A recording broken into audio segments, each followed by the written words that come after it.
You have almost certainly seen this animal before, even if you have never heard its name, because Hollywood put a version of it in one of the most famous scenes in movie history. When Jurassic Park needed to make its Dilophosaurus terrifying, the filmmakers gave the dinosaur a dramatic frill that snapped open around its neck just before it attacked. That frill was pure invention. No real Dilophosaurus ever had one. And the designers borrowed the idea from a living animal, a small, entirely harmless lizard from the north of Australia that has never hurt anything larger than an insect in its life. And that lizard does something that looks even more like a movie dinosaur than the movie Dinosaur did.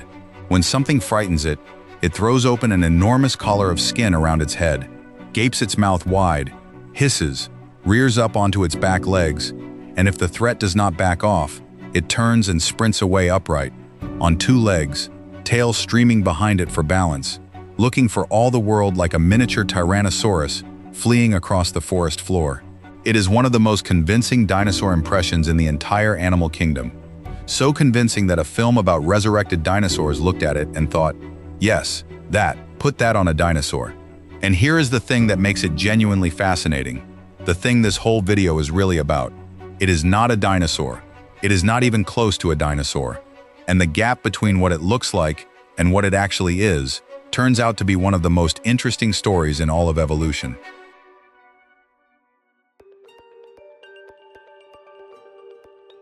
Let's meet the imposter. This is the frilled lizard, Chlamydosaurus kingii, and it lives in the tropical woodlands and savannas of northern Australia and southern New Guinea. It is not large.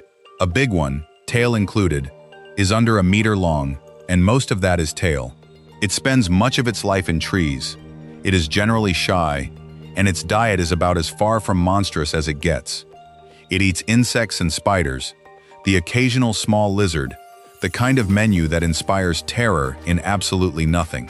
By any honest measure, this is a modest, mild-mannered little reptile, the sort of animal that would be entirely overlooked if it were not for the single most theatrical defense mechanism in the reptile world. But now we have to be precise about what it is not, because this is where the whole story turns. Everyone's instinct, looking at that upright run and that flaring collar, is to say the same thing. It looks like a living dinosaur. And on this channel, we have actually met a living dinosaur, the cassowary, a bird, and birds genuinely are dinosaurs, the direct descendants of the theropods, carrying that ancient lineage forward into the present. The frilled lizard is nothing of the sort. It is a lizard, a lepidopteran, and its branch of the reptile family tree split away from the branch that led to dinosaurs and birds hundreds of millions of years ago. In terms of ancestry, the frilled lizard is about as closely related to a dinosaur as you are. Reptiles are not a single group all huddled close together. They split, deep in the past, into branches that then went their own separate ways for 250 million years. One of those branches, the archosaurs, produced the crocodiles, the dinosaurs, and, eventually, every bird alive. A completely different branch, the lepidopterans, produced the snakes and the lizards, this one included. Those two branches have been apart since long before the first dinosaur ever existed. The cassowary is a real dinosaur wearing the shape it inherited. The frilled lizard is a lizard that arrived at that same terrifying shape completely on its own, from a totally different starting point, with no dinosaur anywhere in its family history. Which raises the question that turns a party trick into a genuine mystery. Why does a small insect-eating lizard look and move so much like a dinosaur when it is not one? To answer that, we have to start with its single most spectacular feature, and it is not the run, it is the collar. Because the frill is the heart of this animal, and it is a masterpiece of theater. Most of the time, you would never know it was there. It lies folded flat against the lizard's neck and shoulders, pleated and hidden, so that the animal looks like an ordinary, unremarkable reptile going about its business, easy to overlook, easy to mistake for any of 100 other small brown lizards. That invisibility is part of the plan too, because the whole trick depends on the transformation being a surprise. And then something threatens it, a predator, a rival, a person who has gotten too close, and in a fraction of a second, everything changes. The lizard snaps the frill wide open into a huge, circular, brightly colored disc of skin that can be as wide as the animal is long. a great ruff framing its head in vivid oranges, reds, and yellows, the exact colors that shout danger across the natural world. At the same moment, it gapes its mouth as wide as it will go, exposing the pink interior, lets out a hiss, and lifts the front of its body up off the ground. In one instant, it goes from a drab little lizard to something that appears several times larger, garishly colored, and apparently furious, a creature that looks like it very much wants to kill you and is entirely capable of it. It is one of the most dramatic transformations a small animal can perform, and it is, from beginning to end, a complete and utter bluff. There is nothing behind the threat. This is an animal that eats bugs. It has no venom, no dangerous bite, no real weapon of any kind. Everything about that terrifying display, the size, the color, the gaping, the hiss, is a performance designed to make a predator hesitate for just long enough, to plant a single flash of doubt in the mind of something that was about to eat it. And a flash of doubt is all it needs. A predator deciding whether to attack is running a rapid, unconscious calculation, weighing the meal against the risk, and anything that suddenly looks bigger, angrier, and more likely to fight back tips that calculation toward not worth it. The lizard cannot change the truth of what it is. It can only change, for a crucial second or two, what it appears to be. The frilled lizard has essentially no ability to win a fight, so it has become a genius at avoiding one, by convincing everything around it that a fight would be a very bad idea. It is pure psychological warfare, staged by a creature with no means to back it up, and most of the time, remarkably, it works. And the mechanism behind the trick is as elegant as the trick itself. You might imagine that flaring the frill and gaping the mouth are two separate actions, two things the lizard does at once to complete the display. They are not. They are the same action. The frill is supported by a set of long, thin rods of cartilage, and those rods are connected to the bones and apparatus of the lizard's jaw and throat. When the lizard opens its mouth wide, that same movement pulls on the rods and forces the frill to spring open, like an umbrella snapping wide when you push the catch. The gape and the flare are mechanically linked, driven by a single motion. The lizard cannot really open the collar without opening the mouth. The yawn and the threat are, physically, the very same gesture. This is the kind of detail evolution produces constantly, and we almost never notice. Not a new organ built from scratch for a new purpose, but an existing piece of anatomy, the jaw, quietly repurposed to power a second, unrelated function. It is a beautifully economical piece of engineering. One movement doing two jobs, and it means the whole spectacular display can be triggered instantly, in the exact moment of alarm, with a single reflex. There is no slow unfurling, no winding up.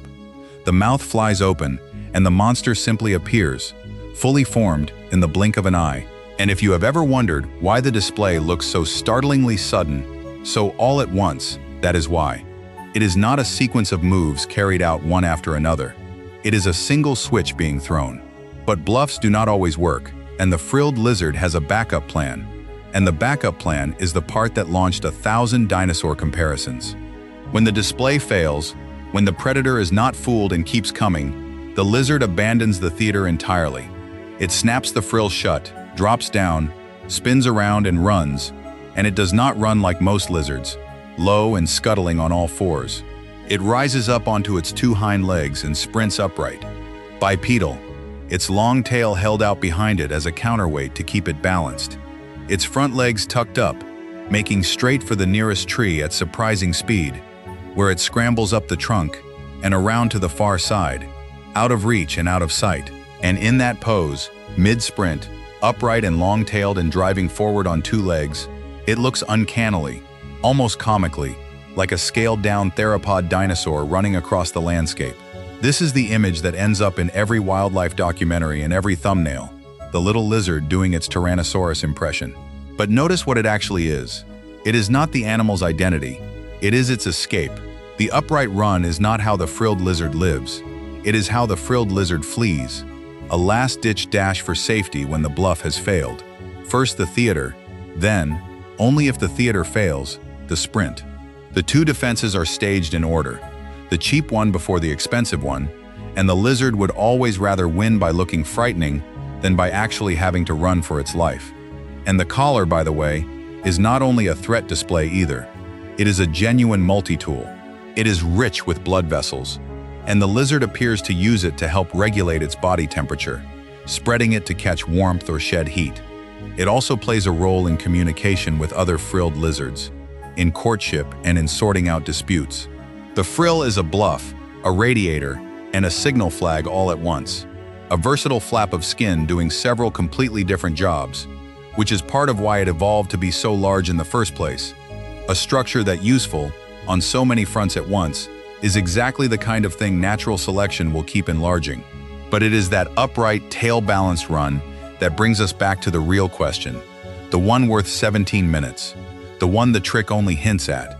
Why a dinosaur? Why does an animal with no dinosaur ancestry keep landing on such a convincingly dinosaurian design? And the answer is one of the most profound ideas in all of biology, an idea this little lizard illustrates almost perfectly.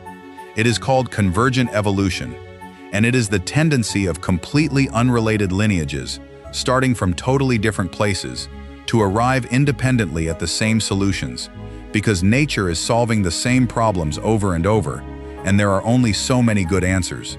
Consider the upright run. Rising onto two legs to move fast is a trick that evolution has invented many separate times, in animals with no close relationship to one another. The theropod dinosaurs did it, and passed it to the birds.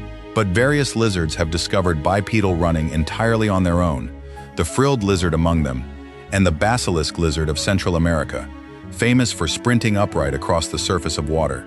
None of these animals inherited two-legged running from a shared bipedal ancestor. Each stumbled onto it separately, because for a small animal that needs a sudden burst of speed, rearing up and running on the larger hind legs, with the tail as a balance, is simply an effective way to move, and evolution keeps rediscovering it.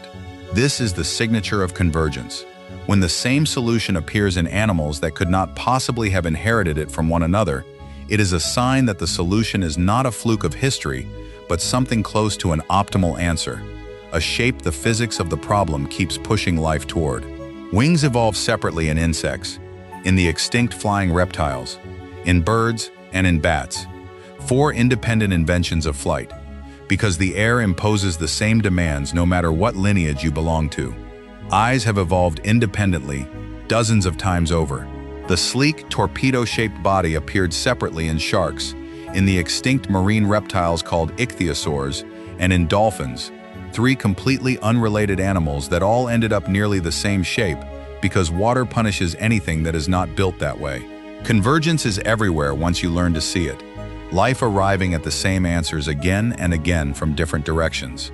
It is one of the quiet proofs that evolution is not random tinkering with no logic behind it, but a process genuinely searching, under pressure, for what works, and finding it, over and over, by separate roads. The same is true of the bluff, making yourself look suddenly bigger and more dangerous than you are, snapping open a frill, or a hood, or a fan of spines, puffing up, flashing color, is an anti-predator strategy that has evolved again and again across the animal kingdom, in reptiles and fish, and birds and insects, because it works, and because it costs an animal far less than actually being dangerous. The frilled lizard did not inherit its dinosaurness. It converged on it. Faced with the same pressures a small theropod once faced, the need to threaten, the need to flee, it reached, independently, for the same tools, and ended up looking like the very thing it is not related to at all. It is not copying the dinosaur. It never saw one. It simply ran into the same problems a small dinosaur once did, in the same kind of world, and the same answers worked for both. And that is what makes this animal such a perfect companion to the cassowary, and why the two of them together tell a story neither could tell alone. Both look like dinosaurs, but they got there by opposite roads. The cassowary looks like a dinosaur because it is one, because it inherited that body directly down an unbroken line from the theropods, a genuine dinosaur still walking the earth. The frilled lizard looks like a dinosaur because evolution, working on a completely separate lineage, independently reinvented the same shape from scratch, the way it reinvents wings and eyes and streamlined bodies, whenever the problem calls for them. Stand the two animals side by side, and you are looking at the two great forces of evolution at once. Heredity, the cassowary carrying its ancient form faithfully down the generations, and convergence, the frilled lizard building a copy of that same form out of entirely unrelated parts. One is the real thing by descent, the other is a brilliant forgery by coincidence. And the forgery tells you something the real thing cannot, that the dinosaur silhouette, the upright stance, the balancing tail, the sudden fearsome display, is not a one-time accident of history, but a solution so good that life keeps building it again, out of whatever raw material happens to be lying around. The real cassowary can only tell you that the dinosaur once existed.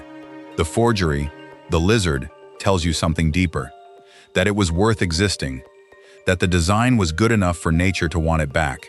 Evolution, in a sense, keeps reinventing the dinosaur, because the dinosaur worked. And the frilled lizard, this modest, bluffing, bug-eating little reptile from the Australian woodlands, is simply the most charming attempt yet. An animal that never met a dinosaur, shares almost none of its ancestry, and has nonetheless become one of the most convincing dinosaurs alive, which is a very Australian kind of trick, surviving on theater and illusion rather than real weapons. But not every strange lizard in this country is bluffing. Out in the harshest deserts of the interior, in a place so dry that finding water can be a matter of life and death, there is another small, spiny lizard that survives not by pretending to be something it is not, but by doing something genuinely impossible, something no amount of bluff could ever achieve. It does not need to find water to drink, because it can pull the water it needs straight out of the sand it stands on, drawing it up its own legs and across its skin to its mouth. They call it the thorny devil, and how it pulls off that impossible trick, drinking without water in a land that has almost none, is stranger than any disguise this bluffing little dinosaur impersonator could ever put on.